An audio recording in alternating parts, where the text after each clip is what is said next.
As an enjoyer of heavy cavalry, I was definitely very excited to see that we'd be getting a new variant of Blood Knights in 6.2. I mean, they're still Blood Knights, so they look like Blood Knights, they smell like Blood Knights. I'm not sure if they taste like Blood Knights, didn't bother tasting them, but they've got swords, as you can see here, and what that means for their stat line is a great anti-infantry kind of defensive cavalry. So unfortunately I didn't have time to get any actual battles for you guys, any multiplayer battles I should say. I'm here against the AI doing a little bit of testing. Normally I don't showcase a ton of testing on my channel, but here I wanted to just kind of see, yeah, since I haven't been able to get any battles, just at least get a little bit of a feel for them. So we'll kind of put them through a little bit of testing. I might do a battle against the AI, we'll see, but I wanted to at least bring you guys some content showcasing the new Blood Knights. So yeah, stat-wise, they are quite comparable to something like, you know, Chaos Knights, Sword and Shield, Knights the Black Rose,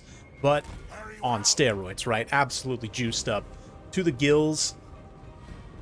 They're not quite, you know, Grail Guardians. Grail Guardians are 300 points more expensive, whereas these guys, they kind of sit in between, like, Grail Guardians and Chaos Knights in terms of cost, right? Chaos Knights being 1,300. These guys come in at 1,600, and then the Grail Guardians all the way at 1,900, right? So they kind of split the difference, and they're not armor-piercing, although they have pretty good armor-piercing values. Of course, they've got Frenzy as well. Has these Phoenix Guard here from the AI are going to charge at me a little bit. But I did want to see how they would perform in particular, even if it is just against the AI's Phoenix Guards here. Of course, Elves, famously, Elite Elven Infantry is very good against the Vampire Counts, historically. And yeah, you can see there on that charge, initially, they get some pretty good damage when they manage to get unbraced against those Phoenix Guards. These ones, yeah, they're trading okay initially. And again, with mobility, in theory at least, you're able to disengage and then re-engage.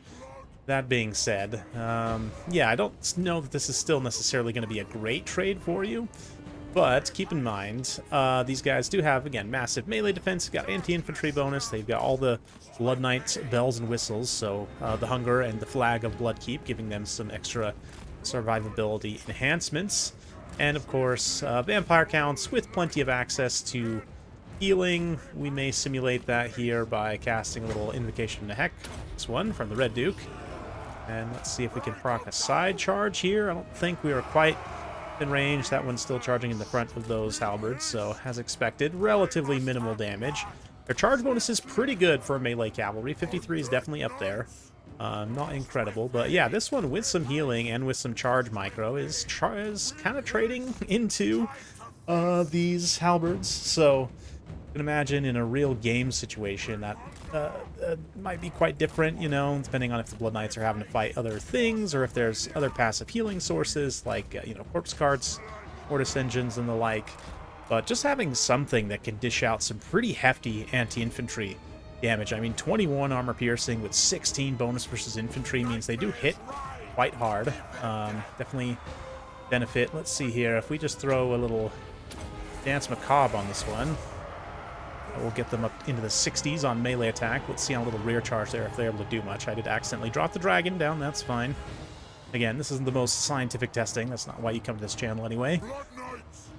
But yeah, I mean, like I said, this isn't actually a very cost-effective trade, but just the fact that they can compete, you have something, right, that can actually punch units in this kind of elite halberd class, especially elite elven halberds that have super high attack and defense stats.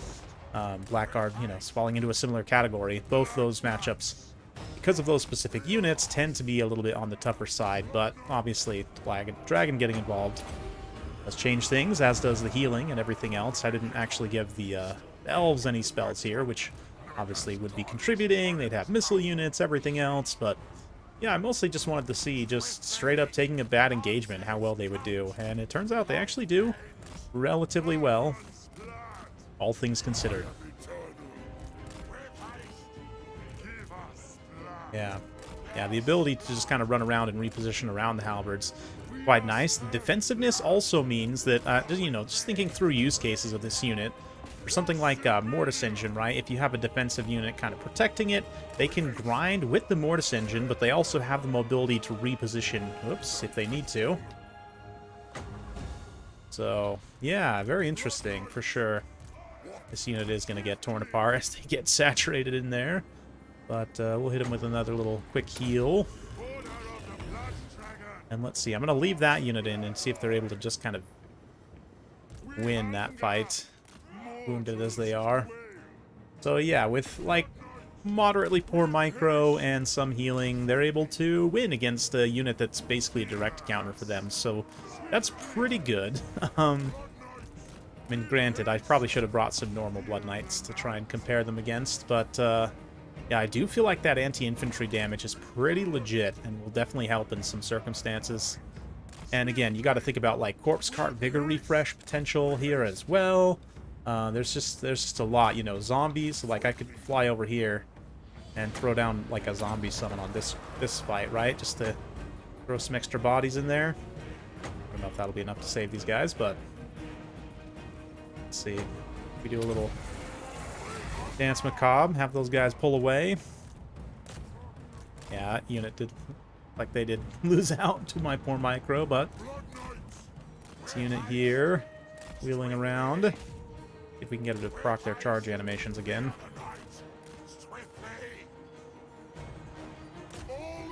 Yeah, feels pretty solid. Definitely feels pretty good. Always a fan of having another elite cavalry variant in the game. So yeah, I mean, as a sort of elite mobile blocker, or just in general having a mobile grind unit, right? A truly elite tier defensive mobile unit that, you know, just anything with high defense tends to synergize very well with the Vampire Count's playstyle. So it is definitely something that you can use to good effect, like here. Go. These guys with another heal. I'm curious to see damage value-wise. Yeah, it's actually not incredible. This one here also, yeah, like 1100. So again, fighting a unit that they are that's absolutely designed in many ways to counter them. Not exactly cost-effective, but effective, certainly. And with support, I definitely think it could get the job done. So, you know, between these guys and the Graveguard Halberds, Vampires have had a few nice little additions recently. Apologize if you can hear my cat yelling in the background. But, yeah, let's see. Get up close, show you guys some cinematics of these guys duking it out with the Phoenix Guard here. Definitely nice to have more tools in the toolkit for, yeah, for Vampire Counts. In fact, they've got the missile resistance too, right? Hunger. Their max HP is lower, and we'll do some direct stat comparisons a little bit after this. Their max HP is a little bit lower overall than something like, you know, Chaos Knight even, or like Knights of the Black Rose. Of course, the Hunger largely makes up for that, but Swiftly, with haste, swiftly. see if we heal cap this one, if we get them to fully pay for themselves. They charge back in. Let the passive healing go for a little bit here. And that's going to be army losses. So there you go. Yeah, this one able to cross about 1100 value as well there on, again, not the most scientific test by any means, but it's just, again, nice to have another tool in the toolkit there. Unit card also goes super hard too, which I definitely appreciate on this channel in particular. Yeah, all the Phoenix Guard are going to pay for themselves and then some with the healing Blood Knights they're facing.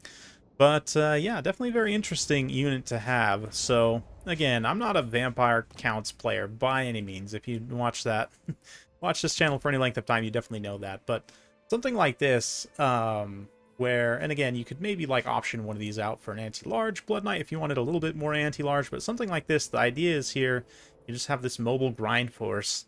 You know, back it up with the Claw of Nagash. Bring in like a Banshee for a little bit of extra frostbite, damage, and terror. The Necromancer is the one actually with the spells. Heinrich has very little, except summoning Krell here. Which is Krell actually like permanent now? I forget. I think he lasts a super long time. Anyway, he also has Chaos Tomb Blade for a little bit of passive healing. But yeah, something like this. I don't know if this would even work. Again, not an expert by any means, but just the ability to synergize the Sword and Shield Blood Knights with something like, again, Claw of Nagash, relatively slow, relatively vulnerable in many ways, but if you have some heavy punch kind of moving alongside it that can defend it from at least scary melee opponents, certainly would still struggle against missiles, and Vampire Counts do have plenty of ways of shutting down enemy missiles. But, you know, at least, certainly my thought process is in matchups like, again, High Elves, Dark Elves, I don't know, Warriors, maybe don't take Elite Halberds too much, but just in general, like factions that you think are going to take a lot of Elite Halberds against you and you might struggle against.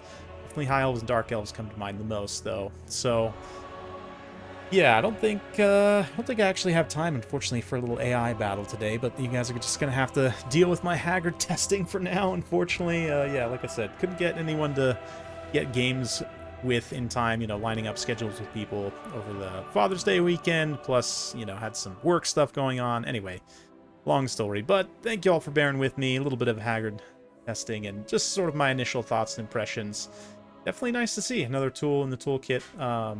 I would have liked to have seen sort of the Grail Knight treatment, if I'm being honest, be given to Blood Knights in general. I mean, I do think that Vampire Counts right now, they don't have anything. I mean, they have elites, but they're sort of a next tier up, right? If we're thinking about Warhammer 3. Even something like Skull Crushers, you know, they're similar cost, arguably, to the anti-large Blood Knights, but I don't know. I just feel like they're a step up in terms of quality. They've got direct armor piercing damage, right? Obviously less unit models, but the Grail Knights fall more into the tier of Skull Crushers, in my opinion. And so it would have been nice to have seen that treatment maybe get given to these guys, you know, see something, and it could even increase their costs. Maybe not make them quite as good as Grail Knights, but closer than they are right now. More of a monstrous type cavalry, right? Because ultimately, Vampire Counts, you have some traditional cavalry here, and I probably should have looked at the patch notes before I started recording this. I don't remember offhand. Might have gotten some minor buffs to some of their other cavalry units, but in general, you know, you have your traditional cavalry, you got ghost cavalry here too, but nothing really. I mean, you have monstrous infantry, some monstrous flyers, but having a monstrous cavalry unit would kind of help round things out all the way.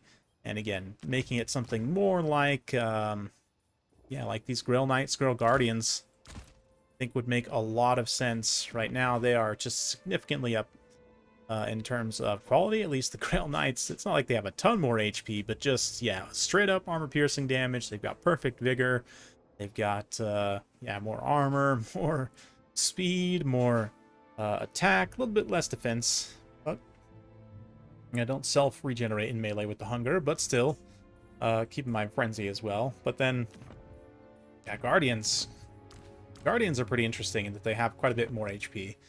And, yeah, just everything is better, right? Plus armor piercing damage.